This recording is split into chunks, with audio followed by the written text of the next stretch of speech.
ভূমিমন্ত্রী মিজানুর রহমান মিনু বলেছেন, যে জাতি তার গর্বিত সন্তানদের স্বীকৃতি দেয় না সে জাতি কখনো উন্নতি করতে পারে না। তিনি বলেন, শিক্ষা প্রতিষ্ঠান মানুষকে শুধু জ্ঞানই দেয় না, বরং অহংকার পরিহার করে বিনয়ী হতে শেখায়। রোববার রাজশাহী কলেজ মিলনায়তনে অনুষ্ঠিত Rajshahi college HSC alumni association ও রাজশাহী কলেজের যৌথ উদ্যোগে সংবর্ধনা অনুষ্ঠানে প্রধান অতিথির বক্তব্যে তিনি এসব কথা বলেন।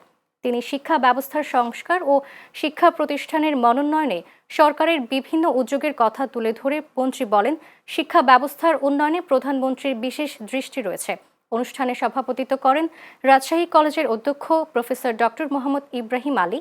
বিশেষ অতিথির বক্তব্য রাখেন রাজশাহী ৩ আসনের সংসদ সদস্য মোহাম্মদ শফিকুল হক মিলন ও রাজশাহী সিটি কর্পোরেশনের প্রশাসক মাহফুজুর রহমান রিটন সহ অন্যান্যরা।